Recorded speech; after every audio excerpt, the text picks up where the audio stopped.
Hello there viewers, welcome back to the Musings of Maverick channel. This is Maverick here with episode 39 of March Comes In Like a Lion. So this episode was a little bit delayed. Typically I upload my Sangatsu stuff on Tuesdays, but well, I am quite literally overworked right now, both in work and in my anime stuff as well. So lots of things happening in my life. So you know, I got all that to take care of. I got my regular life to take care of. Anime wise, I've been playing catch up with ReZero and trying to make the this is literally the start of a new season as well, right? So things are quite hectic, but hopefully by next week I can get everything sorted out and then we can return to our regularly scheduled programming. But anyways, last time we were left off, we saw Nikaido make his comeback. Great for that as well. And I am looking forward to seeing if we are going to get more of the other cast as well. So there were a lot of characters introduced here, but you know, they had their arc, they had their story, and then for a lot of them, they just kind of moved to the sidelines as well, even though there wasn't really any resolution to their story. Let's just say. So I'm still expecting Kyoko and Goto as well to somehow go through their story, but that's not what we're focusing on right now, isn't it? Right now we're focusing on Rei and Souya, and at least what I interpreted is Rei's discovery of shogi as something that he genuinely can enjoy, not as a tool to gain anything, not as a job, and so on and so forth, not as a method of escapism, but just enjoying shogi for what it truly is. So, with that in mind, let's get right into the episode. Alright, I skipped the opening. Let's begin in 3, 2, 1, play. Burnt field.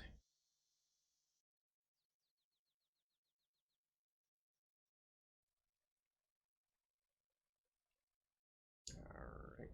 Oh. This is the... Huh?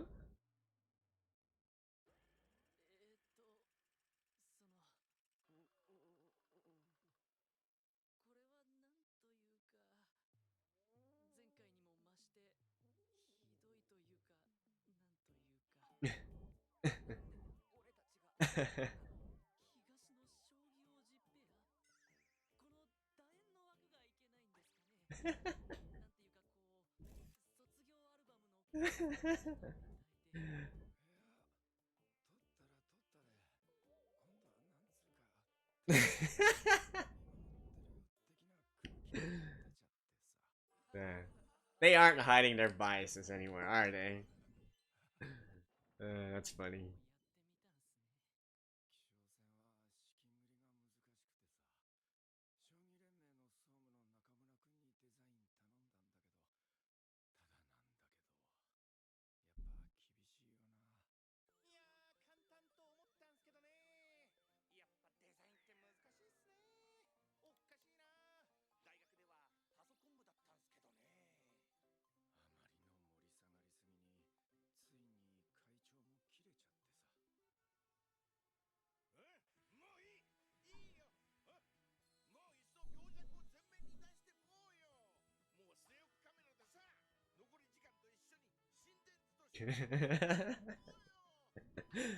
That'd actually be quite interesting.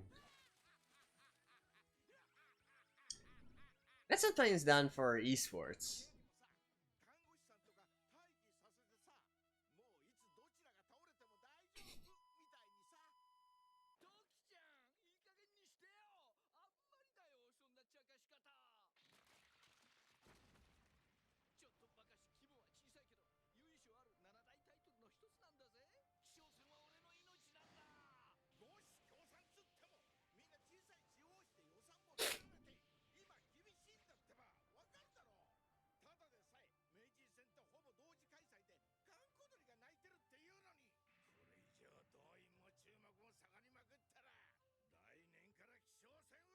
Will be stopped.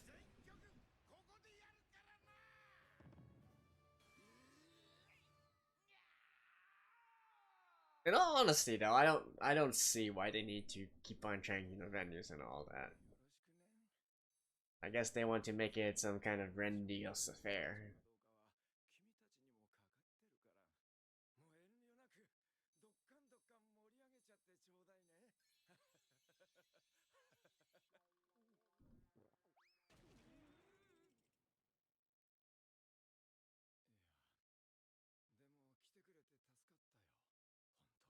That's gotta hurt though. Nobody is focusing on what they're doing on the board.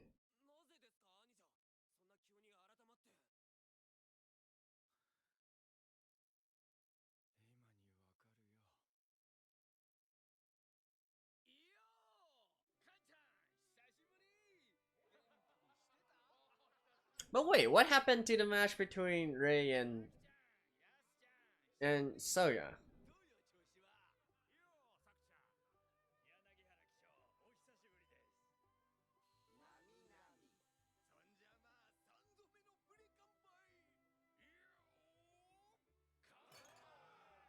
Kanpai!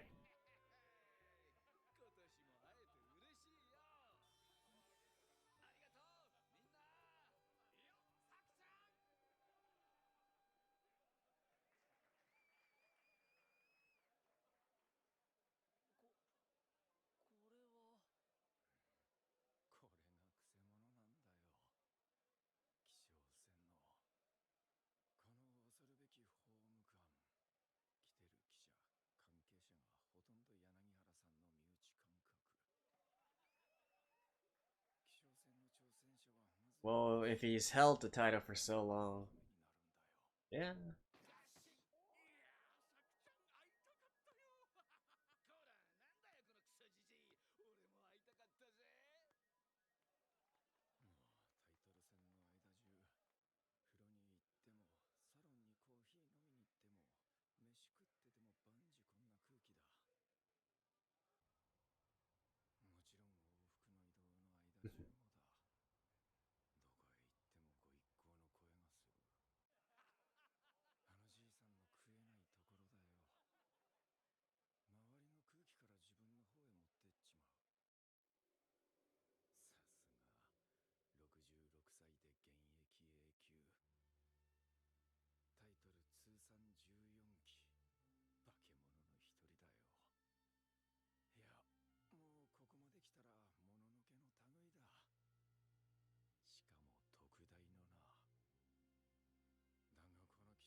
Ooh.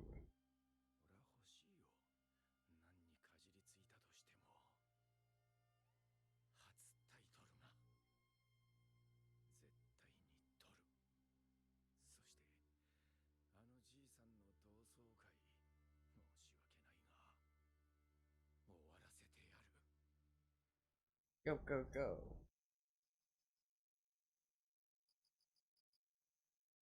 Go get him, champ.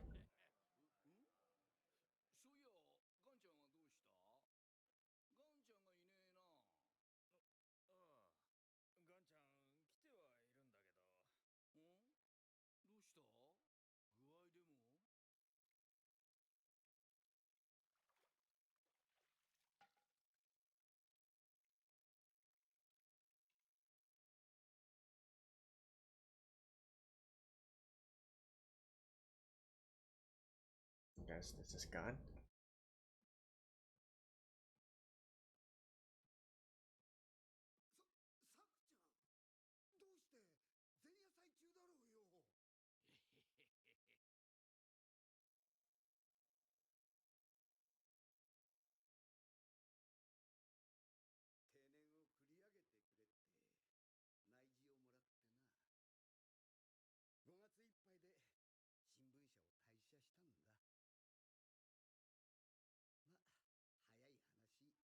Yeah. That doesn't happen often in Japan companies, at least from his generation.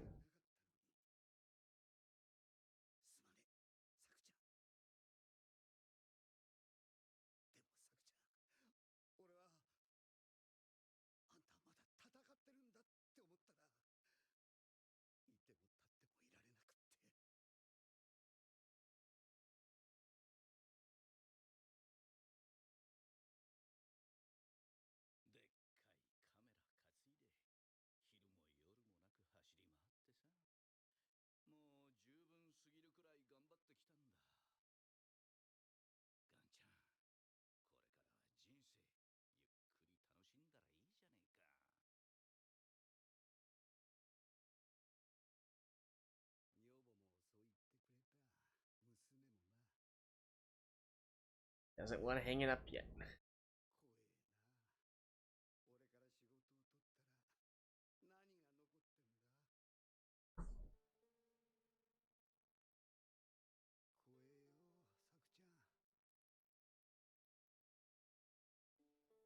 I guess that's sort of like a projection of Saku's feelings as well, right? 14 titles, but he's aging. If he loses this, is it the start of a decline?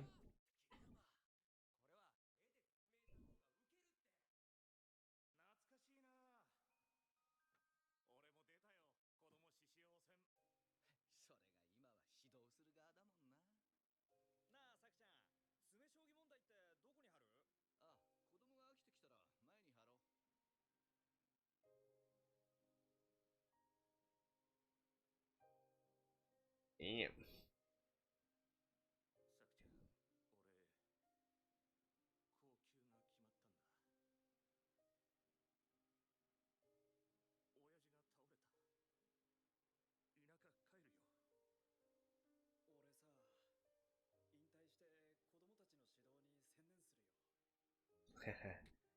All his peers leaving one by one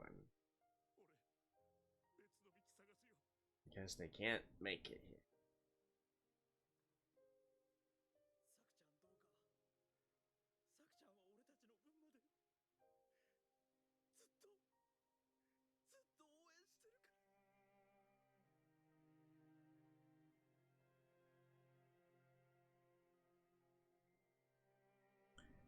Now only he is left.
I mean,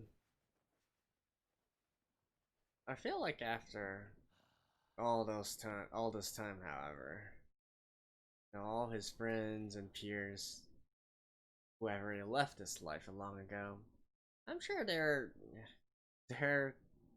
doing quite good, right?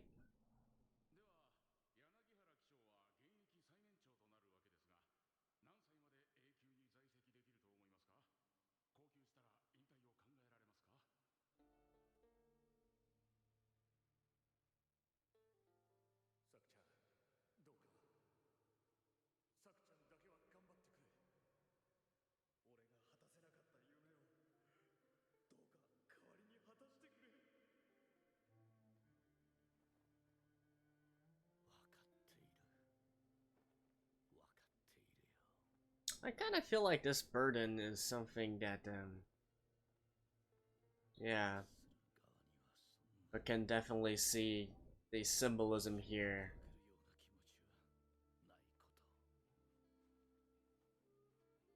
He needs to free himself from this, not be shackled by this. I mean, it's one thing if it's like just literally someone who left this year or last year or something. It's another thing else when the last one that said that to him might have been 10 years ago.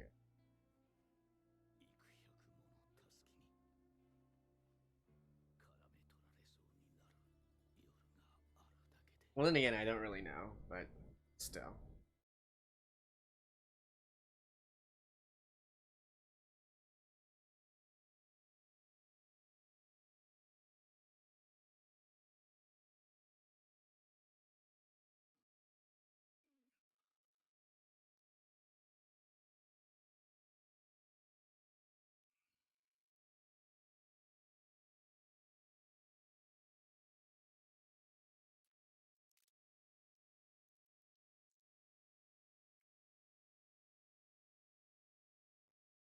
Medicine first thing in the morning without even eating anything?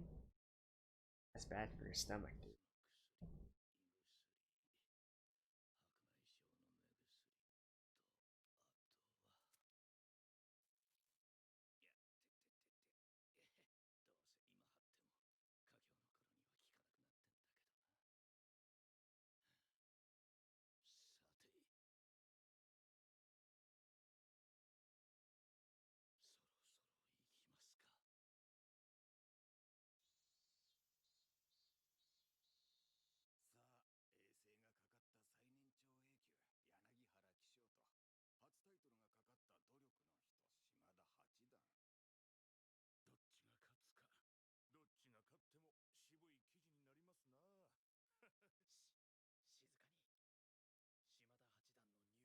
Yeah, make for a bitter article.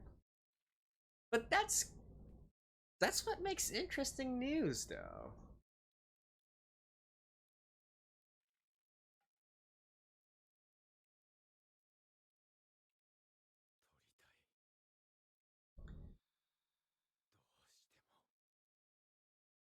Well, the up-and-comer finally get his first title. Well, the undefeatable finally face his first defeat.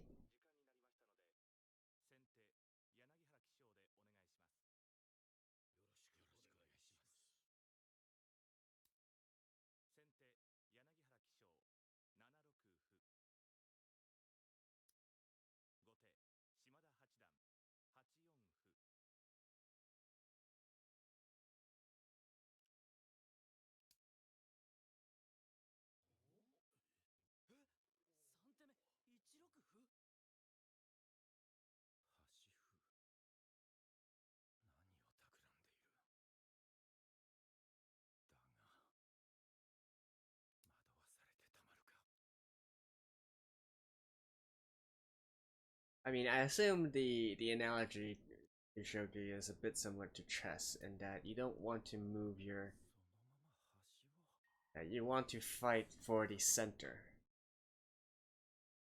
So typically the opening is done with your pawns and your pieces trying to control the center.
it.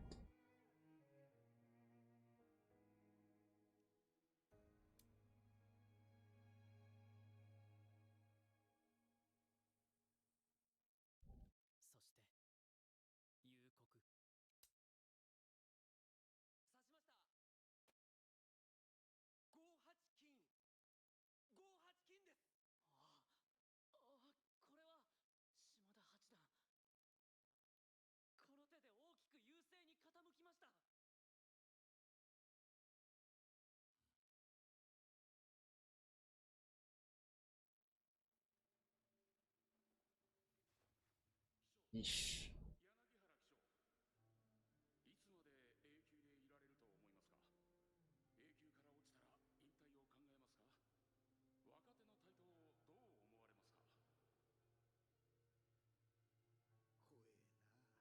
永久から落ちたら引退を考えますか。若手の台頭どう思われますか。 See, okay, I see. There's this little contrast here, right?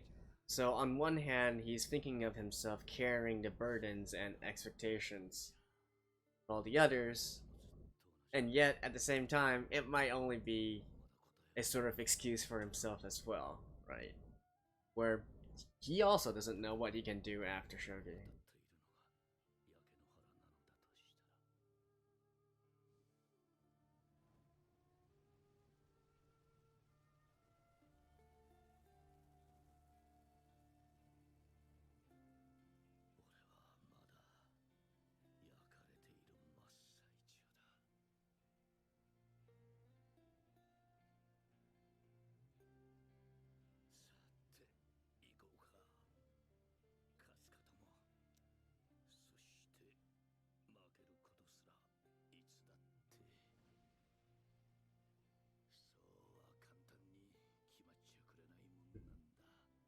It seriously seems like an evil spirit looking like this.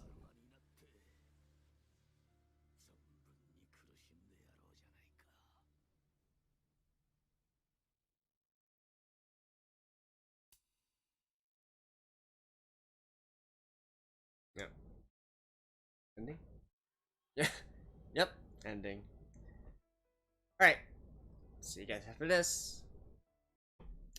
Alrighty, so that was episode 39, and I guess we're not gonna see more of Rei and Souya. Too bad, although I shouldn't be surprised by now. That's pretty much how Sangatsu always works, right? I just mentioned at the very beginning that a lot of these other characters, haven't really completely resolved their situations yet. It's just to a certain point, to a certain extent, right? I guess we're supposed to fill in the blanks ourselves based on how we interpret it differently. But anyways, the current arc in question does feature some big similarities between the people in question as well, right? Yanagihara and Shimada. So these two are quite similar in a way. They both have frail bodies. They both seem to be almost frail to the wind, almost like they're on the verge of death or something like that, and not quite in good health, and so on and so forth. But beyond that, the underlying thing that we're supposed to look at here is, in Shimada's case, we know how he had this burden placed on him due to him wanting to do something for his village, do something for the villagers that took care of him, that believed in him, etc., etc. Right? We went through Shimada's arc already in the past, and it's a double-edged sword, right? You can either you have this burden on you, and yet at the same time it's also what's going to push you along, right? So it's weighing you down, but it's also pushing you along as well. And during Shimada's arc, we can see that I think he basically came to terms with what the situation was, and decided to just focus on the positive aspects, and that is being the driving force that's moving him forward, that's enabling him to be so resilient and coming back, challenging the title year after year after year, right? Whereas in Yanagihara's situation, it's pretty much the same, only not villagers this time. It's his peers and his friends, but basically the same concept, right? Although the quantity of it is much more, since he's been alive for longer than Shimada has.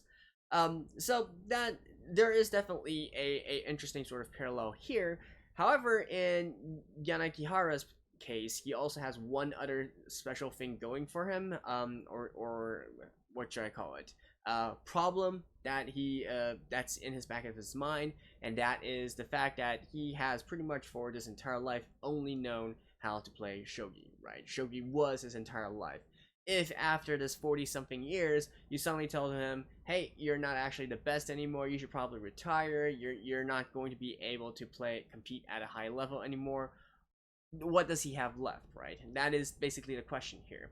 And I do kind of wonder if the burden that he is describing here is actually his own excuse, due to the fact that he doesn't want to face his other question, right? Like, what will he do after shogi? What will he do after he decides to, retire from active play and whatnot? So perhaps it is a case where he is using, this, trying to convince himself basically that he's doing this for the greater good, etc., so he can't lose, pumping himself up, when in reality the reason that he is still hanging on, clinging for dear life might be more selfish, if that makes sense. And even if it was, being selfish is not inherently bad. You need to be selfish in order to want to challenge the title, but if truly in Yanagihara's case he's only trying to hold on to the title just in order to avoid thinking about what's going to happen after that, that's definitely not what we call a very valid reason, right? And so it would go to show that he would more easily waver there, and perhaps, just perhaps, this is a good opportunity for him to be taken out by Shimada. And yeah, I think this arc is pretty straightforward. Not really that much else to say in terms of shogi. Just again to give a quick sort of parallel between the chess that I know and the shogi here. So typically when you play these sort of games, you're supposed to fight for control in the center, right? You're supposed to, the pawns that you move are only there to let you facilitate moves towards the center with your higher ranked pieces, and so on and so forth. And I assume the same is in shogi as well. So basically what we saw here was that Yanagihara decided to use an opening that was a bit more obscure and maybe a bit more, how should I call it? Because I don't really know the specifics of it, right? There's something that we call very sharp in chess, and that means that it's very hard to calculate what's going to happen in the future because so much is happening at once that it just simply overwhelms you. Or it's just maybe an unorthodox opening. In chess, there is this so-called hypermodern school of thought where what I just said about trying to control the center, they completely reject that and say, we're going to play on the sides and we're going to use the sides to control the center here, right? So it's sort of like an evolution of chess. So that might be the same thing in shogi as well. Although, as always, it's actually not that important to the story at hand. So yeah, I believe next episode they are going to continue. Of course they have to continue, right? They have to actually finish this arc. And then, well, we're 6-something episodes till the end, and I don't know, how exactly are we going to end this, right? Like, what would constitute a good ending for this? Obviously, Rei is not going to be able to win a title this early on. I mean, the best, since season 1, I thought, like, perhaps the biggest sort of resolution that could come would be for Rei to finally come to terms and make peace with his foster family, come to peace with shogi as well, and really just continue playing shogi as something that he genuinely enjoys, right? Like I was saying at the beginning of this episode. So, maybe not. In any case, that's it for episode 39. Hope you guys enjoyed this. Hopefully next week we'll be back to our regular schedules and whatnot, and I will see you guys next week as well. Bye bye.